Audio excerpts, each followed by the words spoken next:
वक्रतुण्डमहाकायं नुमः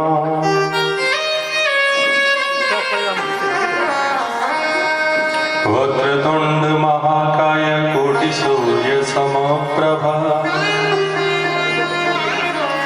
निर्विघ्नं कुरु मे देव सर्वकार्येषु सर्वदा ध्येयं सदा परिभवग्निमभीष्टदोहम् तीर्थास्पदं शिवविरञ्चिनुतं शरण्यम् भृत्यार्तिहं प्रणतपालभवाब्धिपोतं वन्दे महापुरुष ते चरणारविन्दम्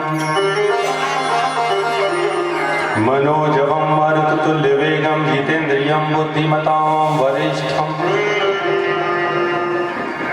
वातात्मजं वानरयूथमुख्यं श्रीरामदूतं शरणं प्रपद्ये भक्ति भक्त भगवन्त गुरु चतुर्नाम बपोए इनके पदवंदन के नासे वेने मृत्युंजय महादेव त्राहि मां शरणागतम् जन्म मृत्यु जरा व्याधि पीडितं कर्मबन्धने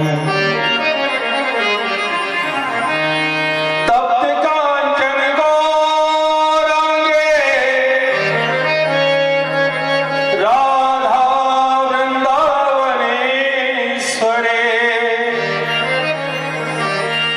वृषभानुसुते देवी तं नमामि हरिप्रिये कृष्णाय वासुदेवाय हरे परमात्मने प्रणतो क्लेशनाशाय गोविन्दाय नमो नमः गोविन्दाय नमो नमः गोविन्दाय नमो नमः।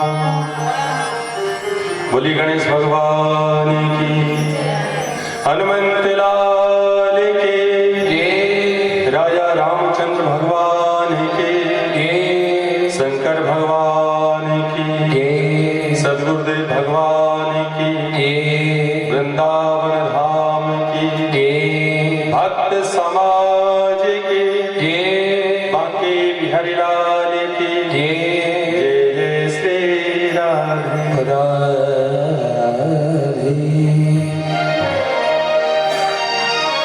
बड़े ही सौभाग्य से कि आप सभी भक्तों ने मिलकर के भक्तमाल को चयन किया, क्योंकि अन्य जो पुराणों में वर्णन है ना, वो भगवान की भगवत्ता का वर्णन किया कि भगवान क्या है, लेकिन भक्तमाल में केवल भक्ति क्या है वो गाया। आप जिस चरित्र को उठाएं, भक्ति तो सबके हृदय में है, लेकिन हम भक्ति बाहरी वस्तुओं में खोजते हैं, जबकि ठाकुर जी को आपकी वस्तु की जरूरत नहीं है। यहां जिन भक्तों ने भी चरित्र को गाया, सदन कसाई जाति का कसाई, जिसका काम ही है मांस बेचना, और ठाकुर जी रीझे तो बताओ, जिसके नाम को सुनकर के हमें घृणा आती है, और मेरे गोविंद उसी के झूले में, तराजू में झूला झूलने का आनंद लेते हैं। संतों क्या नहीं ठहरे, उल्टे पहुंच गए। तो भक्ति का प्रारूप क्या है कोई जान नहीं सकता। हम ये सोचें कि भक्ति का रूप क्या है, कोई गारंटी नहीं। न जाने कौन से गुण पर दया जाती, यही सब ग्रंथ के भक्त गाते हैं, न जाने कौन से गुण पर दया निधि रीझ जाते हैं। और आज मेरे गोविंद ने तो इस घटना से मेरे मन में एक भाव उत्पन्न किया। आज जब हम यात्रा में जा रहे थे तो गोपाल जी थाली से नीचे कूद गए। मेरे मन में एक बार तो शंका हुई कि ऐसा क्यों। फिर मन में विचार आया कि आज का जो थीम है शाम को, तो सब सखियों ने अपने अपने अभिनय को सीख लिया है, पहले से तैयारी की, 2-4-8 दिन पहले से लग रहे, शायद महीने भर पहले से। तो मेरे गोविंद ने विचार किया मुझे तुम ले तो आए, लेकिन मैंने तो तैयारी की नहीं, गिरने का अभ्यास मैं भी तो करके देखूं कि कैसे गिरा जाए। और आज ठाकुर जी तो मेरे गोविंद तो भक्तों के अधीन हैं, जैसा चाहे वैसे नचाए जा सकते। और भक्तमाल में केवल भक्तों से प्रारंभ कि भक्ति भक्त भगवंत गुरु चतुर नाम बपुए, इनके पद वंदन किए नासे बेगने आने। चारों को एक गाया, भक्ति भक्त भगवंत और गुरु, चारों पुरुषार्थ एक हैं, अलग नहीं। और इनमें जो भेद करे वो अपनी बुद्धि का प्रदर्शन करेगा। कोई ये चाहे कि भक्त को भक्ति से अलग करें, संभव नहीं हो सकता, क्योंकि भक्त है तो भक्ति है, और भक्ति है तभी तो भक्त हो। और भक्ति भी किसकी की जाए? भक्ति हम किसकी करें? वही तो गोविंद है, और गोविंद को मिलाने वाला कौन? गुरु। तो इन चारों एक दूसरे के पूरक हैं, भक्ति भक्त भगवंत गुरु। जैसे जीवन में 4 पुरुषार्थ, धर्म अर्थ काम और मोक्ष, और इन चारों पुरुषार्थों को प्रदान करने वाले यही 4 रूप हैं भक्ति। क्योंकि भक्ति भी जब हम करते हैं तो कोई भाव से और कोई को भाव से। बाबा तुलसीदास जी ने गाया, भावे को भाव अनख आलस हो,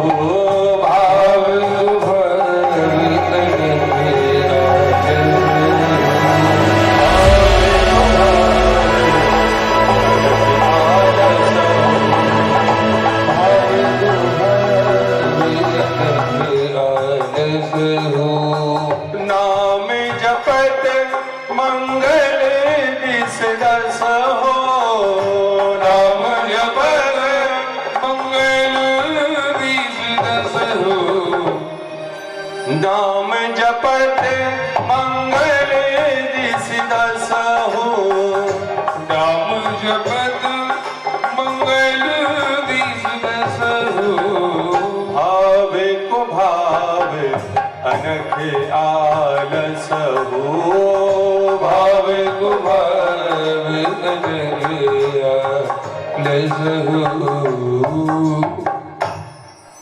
आप गोविंद की साधना चाहे भाव से करो चाहे बिना भाव के करो, जिस प्रकार जलाती है उसी प्रकार मेरे गोविंद की शरणागति जैसे चाहो। रसखान तो जाति का मुसलमान, और केवल पनवाड़ी की दुकान पर मेरे गोविंद की छवि को देखा, निहाल हो गए, भूल गया सब कुछ। और कहते हैं एक बार वृंदावन आया तो वृंदावन से जाने का रास्ता भूल गया। और ऐसा ब्रज साहित्य में वर्णन आता है ब्रज की भक्तों में कि रसखान का तो अंतिम संस्कार भी मेरे गोविंद ने अपने हाथों से किया है। गोकुल में आज भी समाधि बनी है रसखान और ताज बेगम, जबकि दोनों तो जाति के मुसलमान थे। ठाकुर जी ने उन्हें भी शरणागति प्रदान की। और जो हमारे जीवन में भक्ति है उस भक्ति को बलवान करने के लिए ही भक्तमाल बनाया। इस भक्तमाल को सुनने का फल क्या कि भक्ति राम संग्रह करो,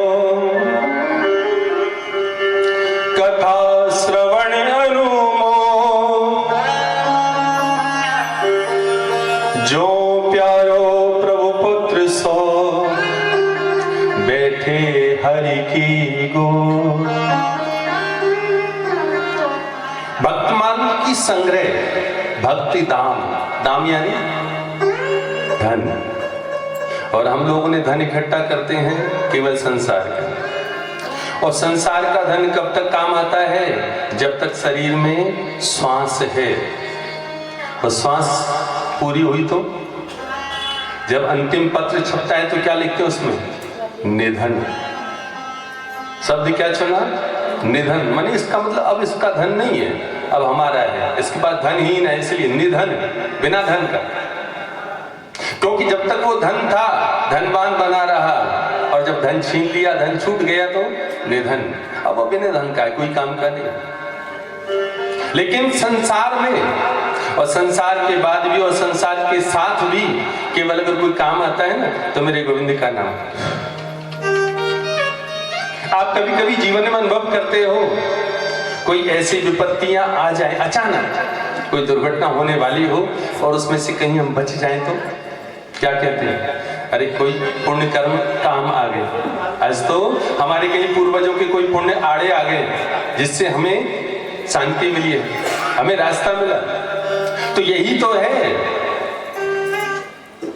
और कहते हैं जो इस भक्तमाल की कथा का अनुमोदन, अनुमोदन यानी प्रशंसा, उसमें सहयोग करते हैं और श्रवण करते हैं।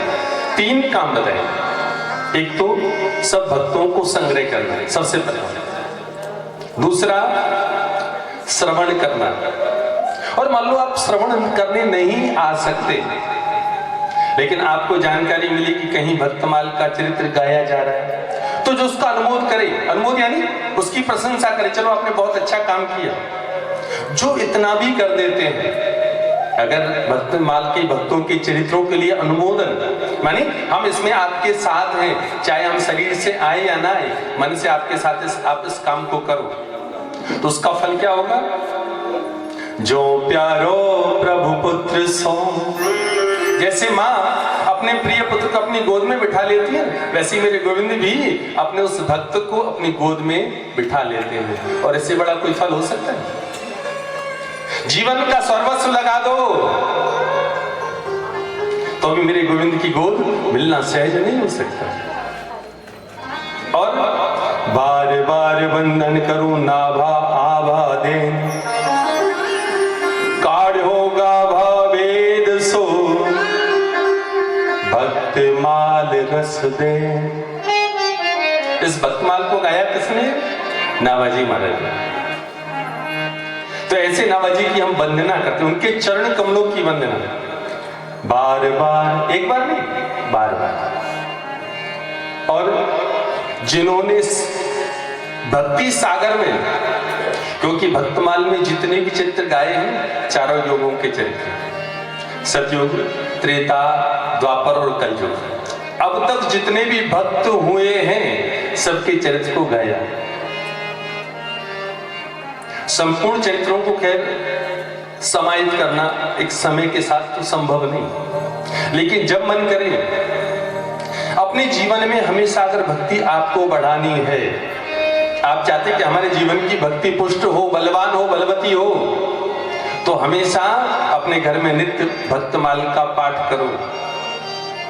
और भक्तमाल का पाठ हम ही नहीं, ऐसा वर्णन आता है कि हरि जो आप विराजिए, कथा सुनो इतिहास, तुम श्रोता भक्तमाल के, तुम पज रज मम आस।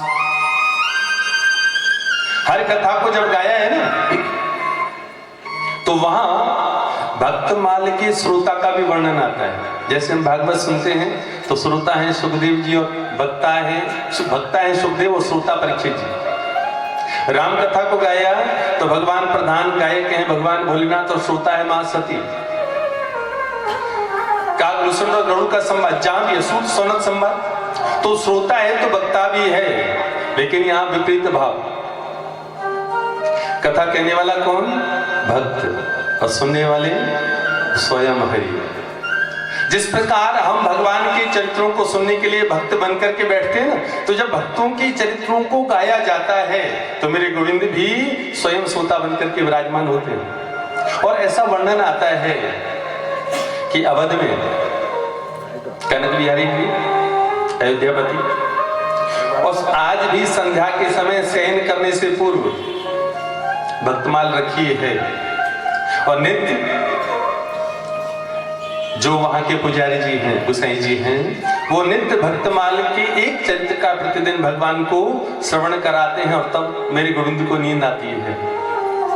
तो इस भक्तमाल की कथा के श्रोता हैं प्रभु श्री हरि। और ऐसे भगवान श्री हरि को हम यही नमन करते हुए आइए भक्तमाल की कथा में प्रवेश करें। लेकिन उससे पूर्व जो भक्तिमती देवियां हैं उन्होंने कोई प्रस्तुति तैयार किया तो उसका भी आप दर्शन करेंगे। बोलिए भक्त और भगवान की।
आपको गाना है और बड़े धीरे धीरे, ज्यादा ताकत लगाने की जरूरत नहीं, बड़े प्रेम के साथ। क्या गाएंगे?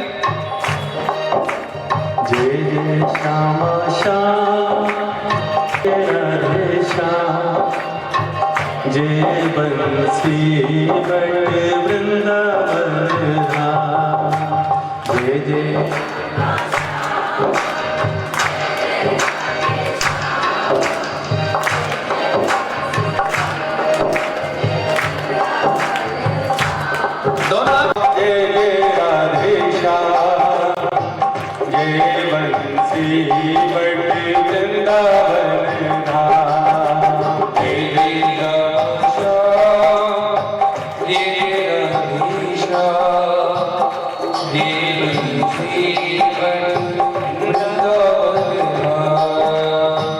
जय बंसी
वेद पुराण बखाने कहे और संत मुनि तिनके मन माने।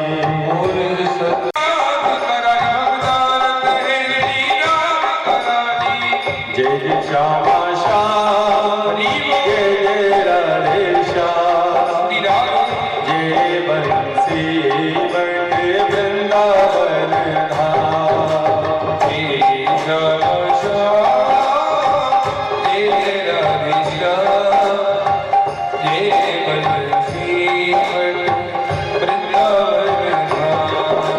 जय जय श्यामा श्याम, जय जय राधे श्याम, जय बंसी बट वृंदावन।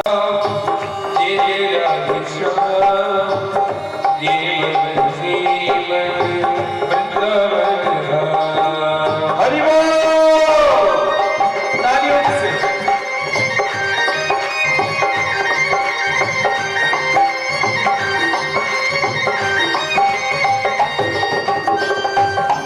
भागिनी कौन तपस्या के, राधे भागिनी कौन तपस्या की।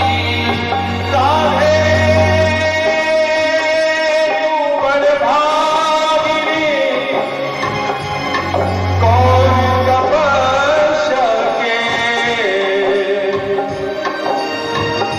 तीन लोक तारक तरन सो तेरे आदि। तीन लोक तारक सो तेरे आदि। तीन लोक तारक तरन मैं आयो तेरे द्वार। सोमरस भानु के लाडली नक मेरी ओर निहार लाडली। मेरी ओर निहार लाडली, मेरी ओर निहार। जय जय श्यामा श्याम, जय जय राधे श्याम, जय बंसी बट वृंदावन धाम। जय जय श्यामा श्याम, जय जय राधे श्याम, जय बंसी बट वृंदावन धाम।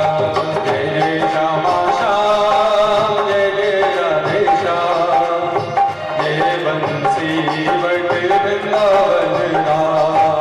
मेरी श्यामा, मेरे श्याम, मेरी श्यामा, मेरे श्याम, मेरी श्यामा, मेरे श्याम, मेरी श्यामा, मेरे श्याम। मेरो से वृंदावन धाम, मेरो से वृंदावन धाम।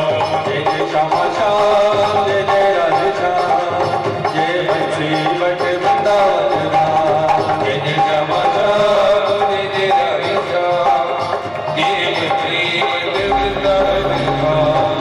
जय बंसी बट वृंदावन धाम।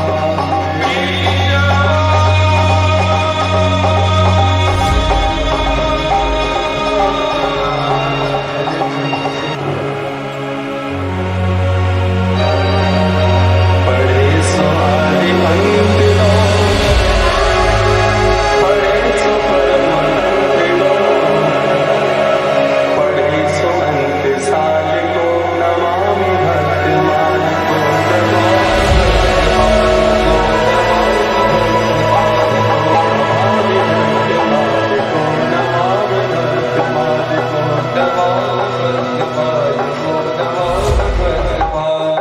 पढ़े सो आदि अंत लो, पढ़े सो परम तंत्र लो, कहे सो अंत साल को नमामि भक्त माल को। नमामि भक्त माल को, नमामि भक्त माल को।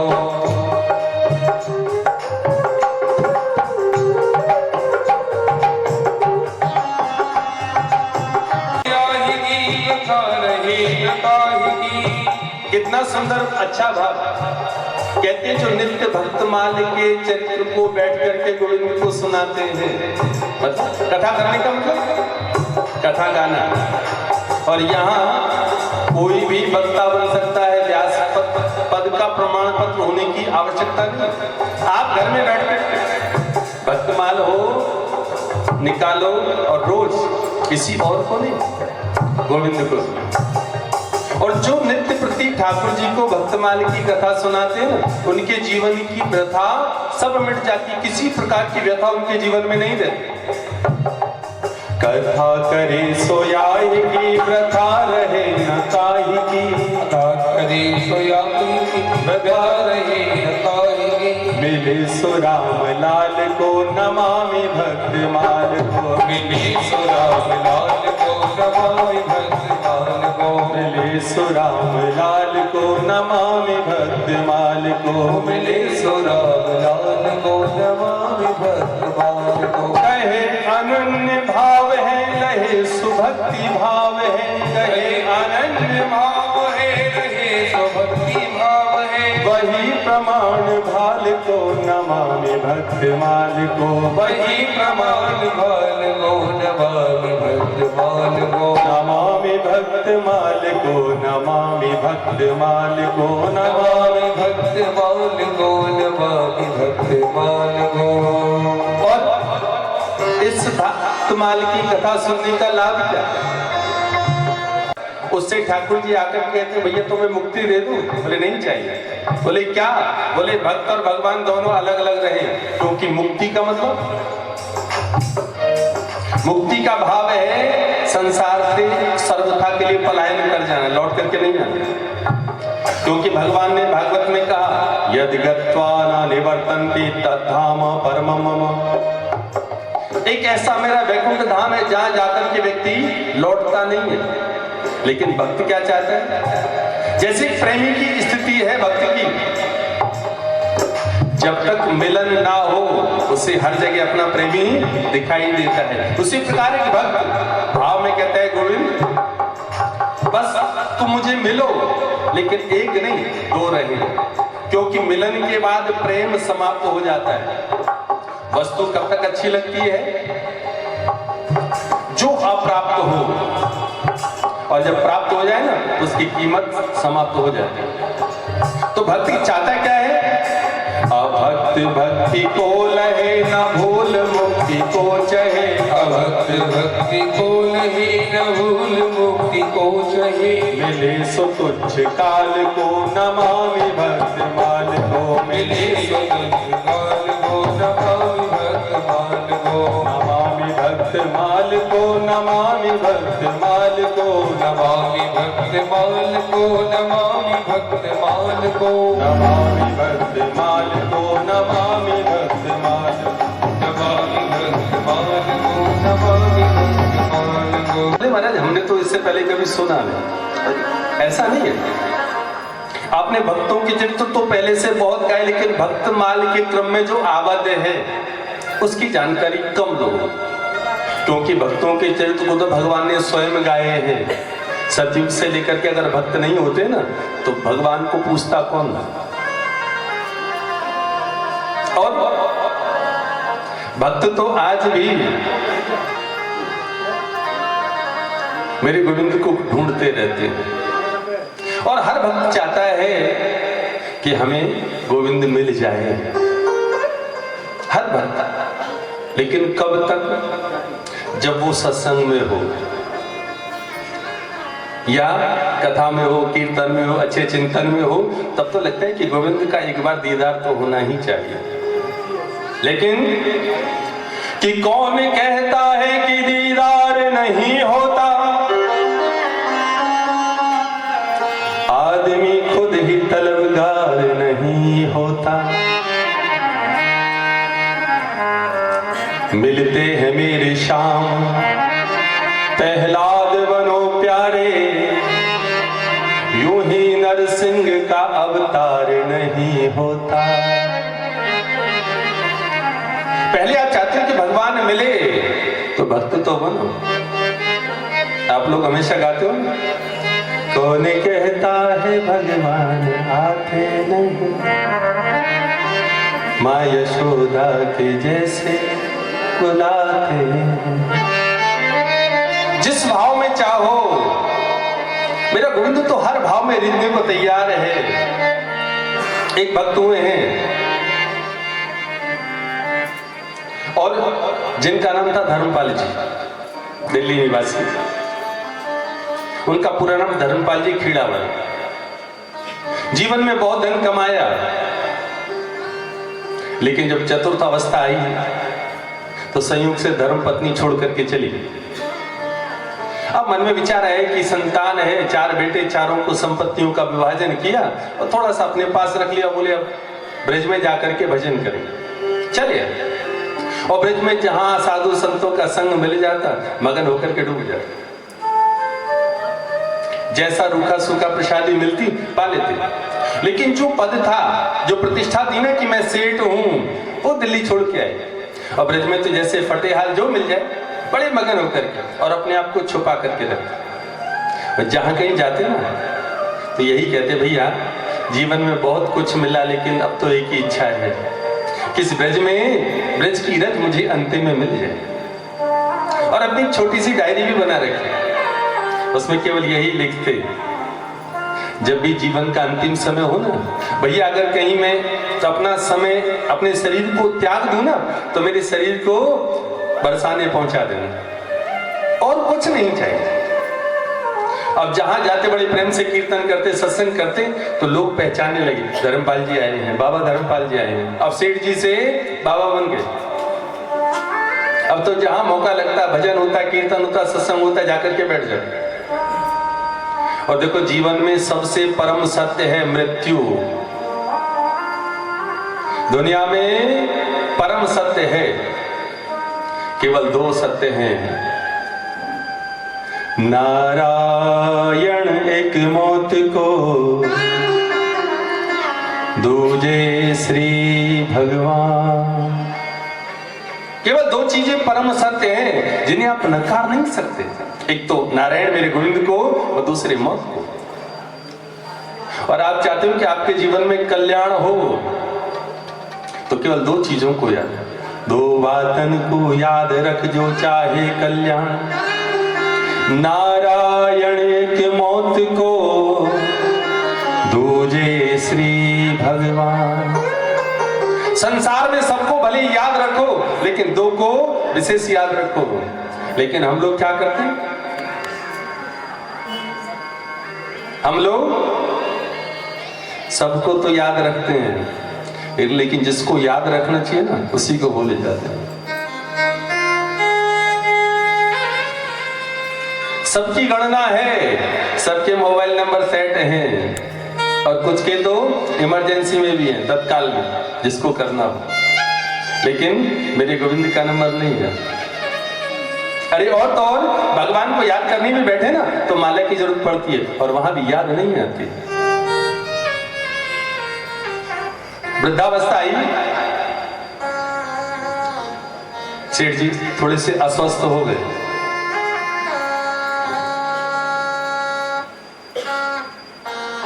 स्वाभाविक है, शरीर मरण धर्मा है, स्वाभाविक स्वास्थ्य बिगड़ा।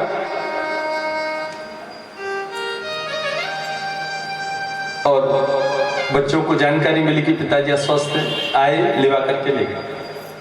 दिल्ली पहुंचे और दिल्ली में शरीर छूट गए।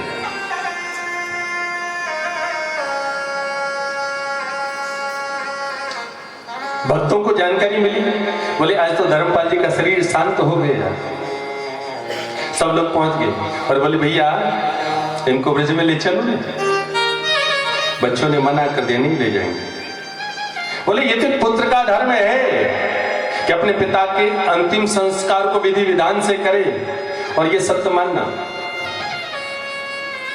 एक बेटा अपने पिता का कर्ज तभी उतार पाता है जब अपने कंधे पर अपने पिता की अर्थी को लेकर के जाता है, क्योंकि पिता ही है जिसने अपनी गोद में उसे पाला, उंगली पकड़ के चलना सिखाया।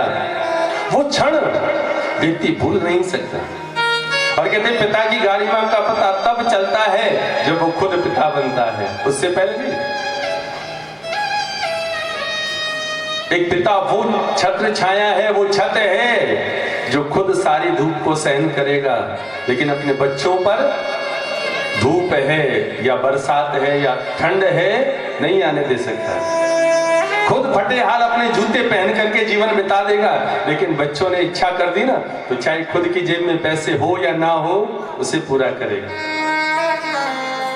और पिता के ऋण को केवल तभी चुकाया जाता है जब एक पुत्र अपने पिता को अंतिम यात्रा में कंधा देता है। बच्चों ने मना कर दिया, नहीं भक्त लोगों कहने लगे पर भैया आपने जीवन भर खूब सेवा करी, आपके हमने देखा आपके पिताजी को आपने कभी अभावग्रस्त जीवन नहीं दिया, लेकिन एक निवेदन, उनकी अंतिम इच्छा यही थी कि उनका अंतिम समय बरसाने में हो।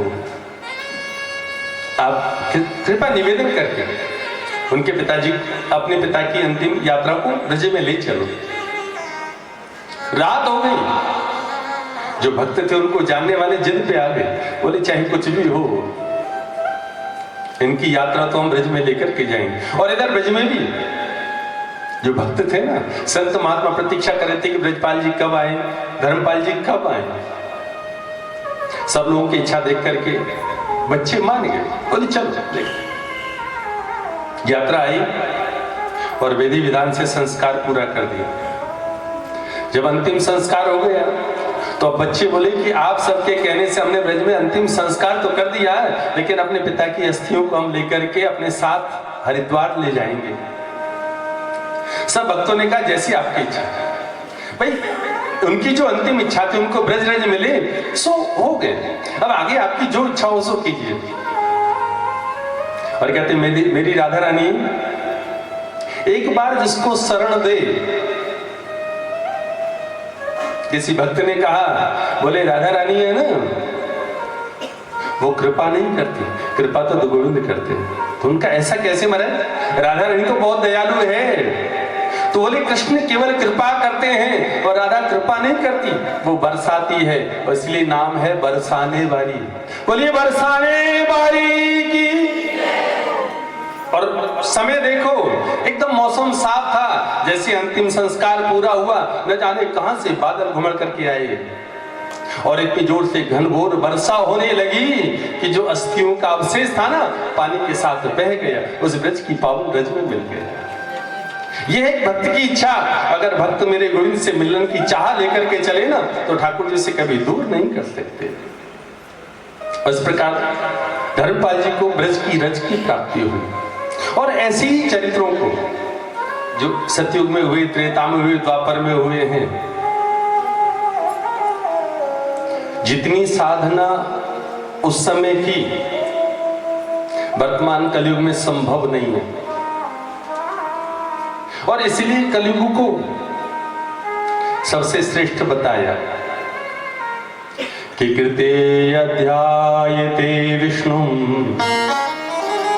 त्रेतायाम यजतो मखे द्वापरे परिचर्यायां कलौ तद हरि कीर्तना। कृते यध्यायते विष्णु, कृतयुग में जो फल हजारों वर्ष की साधना करने पर मिलता वही फल कृते अध्यायते विष्णु त्रेतायाम यजतो मखे, त्रेता में यज्ञ करने पर जो फल मिलता, द्वापर में भगवान की परिचर्चा करने पर वही फल, कलियुग केवल नाम आधारा, कलियुग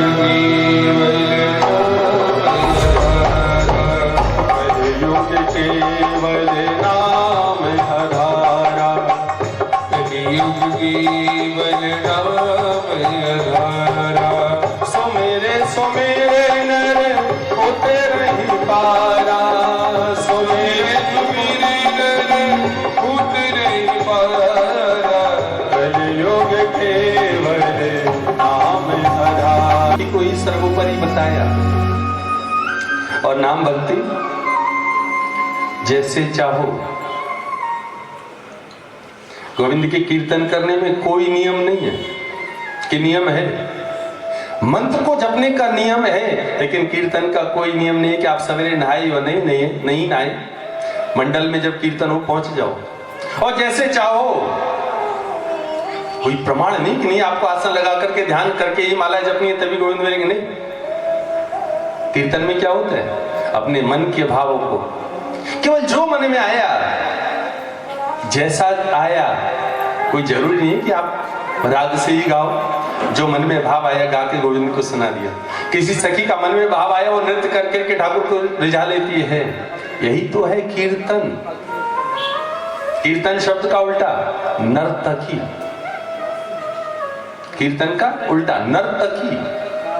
आप चाहते हो कि इस कलयुग में आपके जीवन की भटकन मिट जाए, आपको नर्तकी यानी नाचने वाली ना बनना पड़े, तो मेरे गोविंद का कीर्तन कर लो, ठाकुर जी आपकी बाह पकड़ लेंगे। और इसी प्रकार इस भक्तमाल को गाया। भक्तों ने पूछा महाराज इस भक्तमाल को बनाया किसने, और ऐसा कारण क्या बना कि अलग से भक्तमाल की ग्रंथ की रचना करनी पड़ी। तो जिन नाभा जी ने इस भक्तमाल को बनाया, तो सबसे पहले तो आप ये पहचानो कि नाभा जी है कौन। नाभि अजम, जिनका जन्म नाभि से हुआ हो। नाभि से पैदा कौन हुए हैं, ब्रह्मा जी। और ब्रह्मा जी ही भक्त बनकर के आए, उन्होंने इस नाभा नाम से शरीर को धारण किया। भक्तों ने पूछा कारण क्या,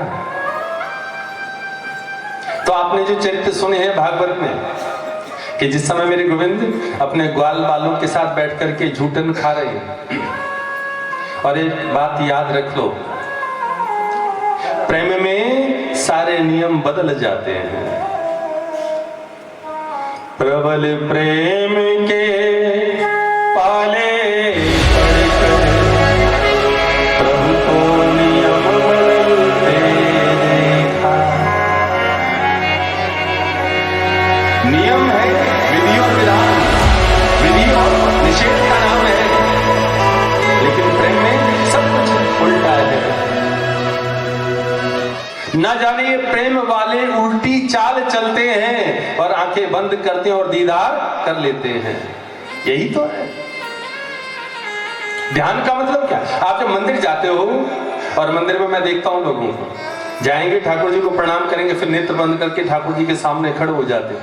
उनसे पूछो भैया यहाँ दर्शन करने आए हो या दर्शन देने आए हो? आप गौर करना, बहुत से लोग हैं जाएंगे ठाकुर जी को एक बार देख के प्रणाम करेंगे, फिर आंखें बंद कर लेंगे। मानो इसका भाव क्या कि जिस छवि को हमने निहारा है, मेरे गोविंद को देखा है ना, वही छवि अंतर मन में आई या नहीं आई। जैसे कैमरा फोटो खींच लेता है, फिर उसको चेक करते हैं फोटो सही आई है नहीं। उसी प्रकार उस छवि को अपने अंतर मन में धारण करो और देखो जो गोविंद हमें बाहर दिखाई दे रहा है वो भीतर है या नहीं। तो इसीलिए तो नेत्र बंद किए जाते। ब्रह्मा जी ने जब ग्वाल वालों को देखा और ब्रज में जब गोविंद आए हैं ना, तो केवल प्रेम के कारण सारे देवता जो पूर्व जन्म के संत थे, भक्त थे, ब्रज में जब जन्म लेने लगे ना, तो नारायण से वचन लिया, गोविंद जब तक तुम ब्रज में रहोगे अपने ऐश्वर्य का प्रदर्शन नहीं करोगे। ठाकुर जी ने कहा ठीक है।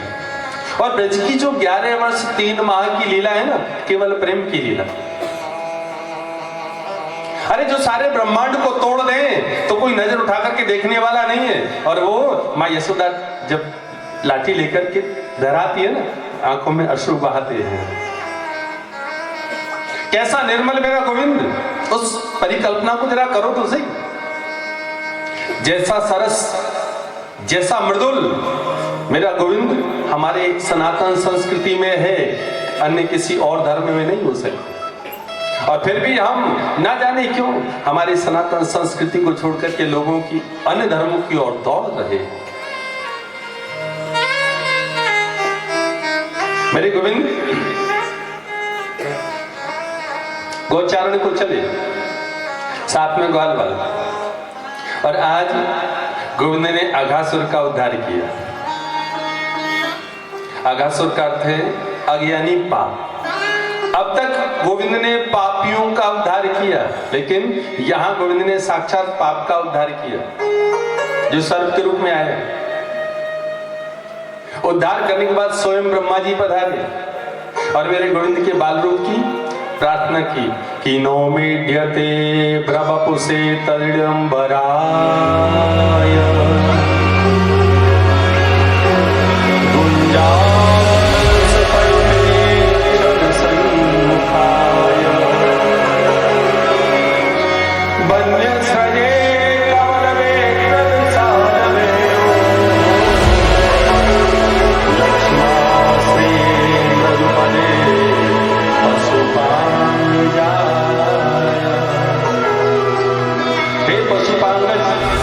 पशुओं का पालन करने वाले हम आपको नमस्कार करते हैं और भगवान को प्रणाम करके लौट लिए।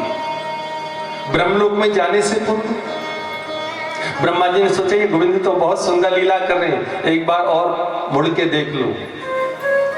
और ये आंखों का सबसे बड़ा दोष है, जो चीज अच्छी लगती है ना आंखों को, उसको मन बार बार देखना चाहता है, बार बार। अगर एक बार आप किसी को देख करके आगे बढ़ गए और वो आंखों को भाग गई, तो एक बार पीछे मुड़ के जरूर देखोगे। देखें तो ये आंखें जर जाए जीवा पापनी हरि नाम के बिना। और ब्रह्मा जी भी तो उन्हीं में से हैं। ब्रह्मा जी ने सोचा अब तो ब्रह्मलोक में चला जाऊंगा, एक बार पुनः देख लूं। और जैसे ही पीछे मुड़ करके देखा तो क्या देखते हैं, मेरे गोविंद अपने ग्वालों के साथ बैठ करके, ग्वाल अपने हाथ में दही और भात लेकर के खा रहे हैं। गोविंद ने कहा भैया मुझे नहीं खिलाओगे? और ग्वाल ने विधि और निषेध को छोड़ दिया, जो हाथ अपने मुंह में से निकाला था ना उसी हाथ से लिया और गोविंद को खिला दिया। ब्रह्मा जी ने देखा, अरे बोले ये भगवान नहीं हो सकता, जो एक साधारण ग्वाल की झूठन खाए वो परमात्मा नहीं हो सकता। कहीं ऐसा तो नहीं है कि मैंने गलत निर्णय ले लिया हो। फिर मन में विचार आया, अरे जब इन्होंने संसार में अवतार धारण किया तो सबसे पहले मैं ही प्रार्थना करने गया था गर्भ स्तुति में, सत्यव्रतम सत्य परम ति सत्यम सत्य योनिम नीतम च सत्य सत्य गुहायामृत सत्य नेतम सत्यात्मकम ताम शरणम प्रपन्नो। अरे मैंने ही सत्य सत्य कहकर के बार बार इनकी प्रार्थना की, कहीं ऐसा तो नहीं कि मैंने गलत कर दिया हो। मुझे परीक्षा लेनी चाहिए और परीक्षा लेने के लिए चले आए। और अब तो जो ग्वाल वाले थे ना, सब ग्वालों को लेकर के चले गए। इधर गोविंद ने ग्वाल वालों के साथ प्रसादी को पूरा किया। ग्वालों ने कहा भैया अब तो संध्या का समय हो गया, लौट करके चले। ठाकुर जी ने कहा चलो आप बैठो, मैं अभी बछड़ों को ढूंढ करके लाऊं। ढूंढने चले तो वहां जाकर के देखा है तो बछड़े नहीं है। ब्रह्मा जी को मौका लगा और सारे ग्वालों को हर करके ले गए। ठाकुर जी लौट करके आए जहां पर एक ग्वाल वाल बैठे, विचार करने लगे कि ग्वाल कहां चले। और एक बार तो गोविंद भी यहां बाल लीला कर रहे हैं, एक बार तो बैठ करके रोने लगे, आज तो हमारे ग्वाल हमें जंगल में छोड़ करके चले गए। आंखों में अश्रु छलक आए, लेकिन फिर याद आया, अरे मैं तो नारायण हूं और मेरे ग्वाल मुझे छोड़ करके नहीं जा सकते। ध्यान लगाया और ध्यान लगा करके क्या देखा, कह रहे ये तो चोर कोई और है, मेरा नाम तो चोर वैसे ही रखा है लोगों ने। और मन में कहा ब्रह्मा तुम क्या सोचते हो, तुम ही सृष्टि को बनाते हो? अरे कोई तुम्हें बनाने वाला भी तो होगा, और जरा याद रखो जो तुम्हें बना सकता है वो सारी सृष्टि को भी बना सकता है। और आज मेरे गोविंद ने जैसे ग्वाल थे, जैसी बछड़े थे, सब उसी प्रकार का निर्माण कर दिया और लेकर के चले गए। 1 वर्ष बीती। ब्रह्मा जी ने सोचा अब तो ब्रजवासियों ने उस बालक को मारपीट करके भगा दिया होगा। और जब आकर के देखा है तो यहां मेरे गोविंद ग्वालों के साथ खेल रहे हैं। ब्रह्मा जी के मन में विचार आया कि ऐसा तो नहीं है कि ये जैसे मैंने चोरी किया ये भी चुरा करके ले आया हो। और जाकर के योग माया में देखा तो वहां बैठकर के ग्वाल बाल रो रहे हैं, बछड़े रो रहे हैं, उनके मुख में तृण रखा है लेकिन खा नहीं रहे, रो रहे। ब्रह्मा जी विचार करने लगे कहीं मुझसे कोई अपराध तो नहीं हुए, चलो अपने ब्रह्मलोक में चल करके देखो। और कहते हैं ब्रह्मा जी जब ब्रह्मलोक पहुंचे तो वहां मेरे गोविंद पहले ही ब्रह्मा बन करके पहुंच गए और पहरेदार उसका सावधान, एक नकली ब्रह्मा घूम रहा है, याद रखना कोई आए तो रोक देना। और ब्रह्मा जी तो वैसी चिंता में आ गए थे, कोई काम कोई बिगड़ जाए ना, आप जानते हो कोई भी जरा सा काम बिगड़ जाए ना तो फिर व्यक्ति को धुन नहीं रहती, सुध अपनी सुध नहीं रहती, वो रास्ते चलते हुए भी दिमाग उसी काम में उलझा रहता है, कैसे वो बना बिगड़ा हुआ काम बने। तो ब्रह्मा जी भी गर्दन नीचे करके सोचते जा रहे हैं हुआ कैसे, भाई मैंने चुरा करके योग माया में रख दिया है, ग्वाल बाल बछड़े सब रो रहे हैं और एक और खेल रहे हैं, ये दो हुए कैसे। और तब तक तो जैसे ब्रह्मलोक के दरवाजे पर पहुंचे पहरेदारों ने डंडा खटखटाया, चले ए बाबा किधर जाता है। ब्रह्मा जी ने देखा, बोले मेरे सेवक और मेरा अपमान। ब्रह्मा जी ने कहा मूर्ख हो क्या, सवेरे सवेरे भांग खा ली, पहचानते नहीं मैं तुम्हारा ब्रह्मा हूं। सेवकों ने कहा हमने बहुत ब्रह्मा देखे, हमारा चलो यहां से बाहर निकलो। अरे हमारे जो ब्रह्मा है हमारे स्वामी हैं, वो तो पहले से ब्रह्मलोक में बैठे हैं, हम तुमको नहीं जानते। ब्रह्मा जी की बुद्धि भ्रमित होने लगी, विचार करने लगी मेरे पद को ग्रहण करने वाला और कौन आ गया। और जैसे ध्यान लगाया भीतर देखा तो मेरे गोविंद टेढ़ी टांग वाले बैठे बैठे मुस्कुरा रहे हैं। कहले ब्रह्मा तूने मेरे कार्य में रुकावट डाली, थोड़ा सा मजा तू भी तो ले ले। यहीं से ब्रह्मा ने बाहर खड़े खड़े प्रार्थना की, हे गोविंद अपराध हो गया, आपसे क्षमा मांगता हूं। और कहते हैं ब्रह्मा जी ने 44 श्लोकों में प्रार्थना गाई, और मेरे गोविंद की नहीं, उन ब्रज की गोपियों की चरण रेणु की वंदना की है कि वंदे नंद ब्रज स्त्रीणाम पाद रेणुमवीक्षण सा या सा हरि कथोद्गीतम पुनाति भुवनत्रयम्। वंदे नंद ब्रज स्त्रीणाम, कहते हैं उन ब्रज की स्त्रियों की चरण रज की वंदना करता हूं जिनको मेरे गोविंद अपने हृदय पर धारण करते हैं। कितनी वंदना का चरित्र देखो, वंदे नंद ब्रज स्त्रीणाम, उन ब्रज की गोपियों की वंदना, और उनकी नहीं, उनकी चरण रज की वंदना जिनको मेरे गोविंद अपने शीश पर धारण करते हैं। हम लोग किससे बड़ा मानते हैं, हम तो ठाकुर जी के पीछे तो पड़े रहते हैं। और ठाकुर जी कहते हैं भैया मैं भक्तन को दास भगत मेरे मुकुट मणि।